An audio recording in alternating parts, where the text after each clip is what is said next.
So many people are so scared of failing that they think, well, I've written a book, but I'll never share it to anyone. I've got an idea, but what if it doesn't work?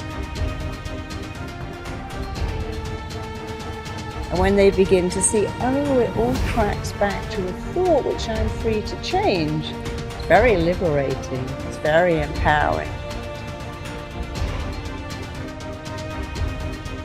Really, the only thing wrong with you is you don't think you're good enough. But it's very simple to think a different thought, because we own our thoughts. We have to remember something. The mind has no choice but to act on our thoughts.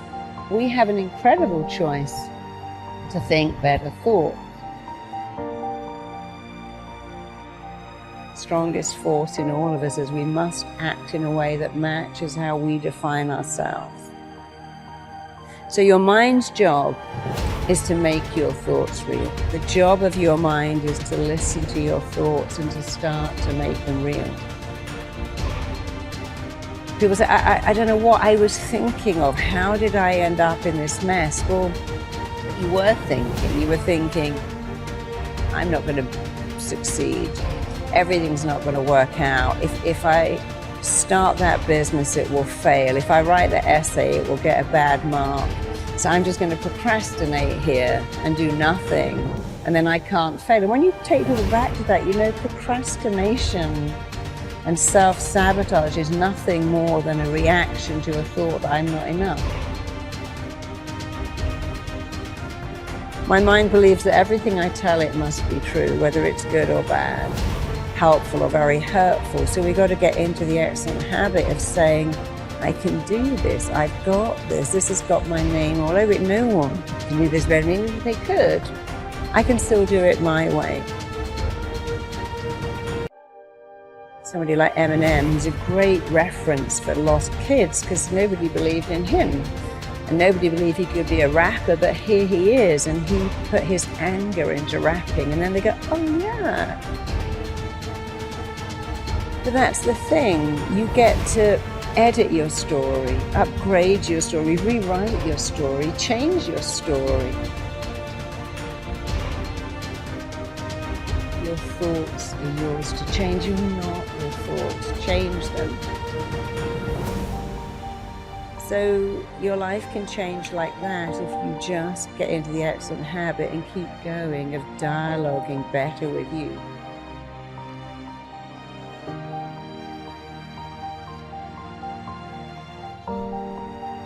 Change like that.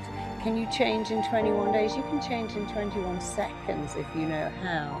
In fact, you can change twice every day, first in the way you think and the second in the way you act. You know, your life can change immediately when you change your dialogue. There are many people who've told you that, you know, I just stopped saying that. So we all get a choice. Oh, I'm such an idiot, I forgot. I got that wrong, but then even when you get something wrong, what did you learn? You know, a person who never made a mistake, never made anything, your mistakes teach you. So even when you make a mistake, well, I learned something. I learned I'll never do that again. You know, occasionally when I'm traveling, I go, okay, we've forgotten our chargers. Let's always keep them in our travel bag. Let's always keep them there. When you make a mistake, it usually enhances your education if you learn from it.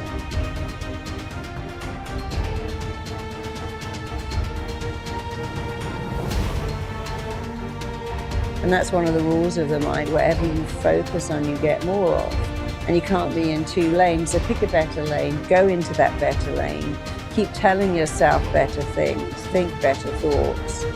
And whatever is the missing bit, the emptiness, the needs you didn't get met, take some time to think about what they are. And think about what you wanted here, and then tell yourself those words. I can do it. I've got this. I'm good at this. Because amazingly, there is nothing that will raise your self-esteem like praise, but your own praise is better. So if you said to me, oh, you can speak on stage, you can do that, I go, yeah, but you're just saying that. But if I say it, my mind believes that everything I tell it must be true, whether it's good or bad, helpful or very hurtful.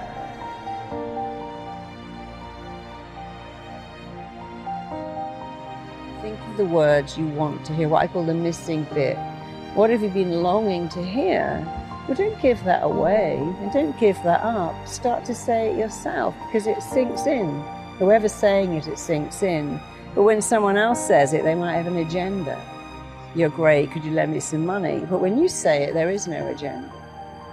Think of your unmet needs. The emptiness in you is what you didn't get as a kid. You didn't get love, you didn't get praise, you didn't get recognition, you didn't get celebrated, you didn't even get gifts, and that's horrible. But imagine if you could start to say those things. I matter, I'm significant, I'm lovable, I'm worthy, I'm enough. And then you'll start to fill up that emptiness. The not enoughness becomes enoughness. And actually, when you do it yourself, it's way more powerful anyway because you have no agenda.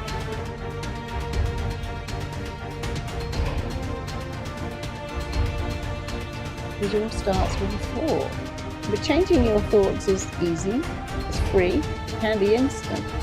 And so I really like to simplify what makes humans tick, because what's the point of making it complicated? How does that help anyone who says, well, I'm messed up and so hard to change and people can't change? It's like, well, that's not correct. Who taught you that? From the minute you're born, you're changing. Oh, you know, it's long and arduous to recover. No, it isn't. Some people recover like that. You could be one of the ones that changes your thoughts, changes your feelings, changes your actions after all.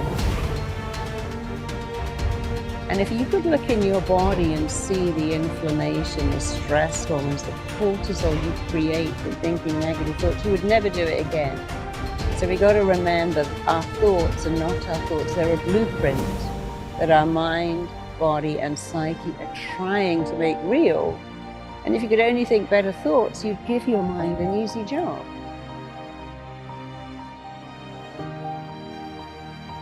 Your lovability's got nothing to do with the numbers on the scales or the numbers in your clothing label or the numbers on your birth certificate or the number of your followers. So we get very consumed by the number. I need to be thinner, taller, smarter, better grades, more followers. And you've got to stop all of that and just believe that you're great, and you can be even greater when you stop defining who you are by what the numbers say.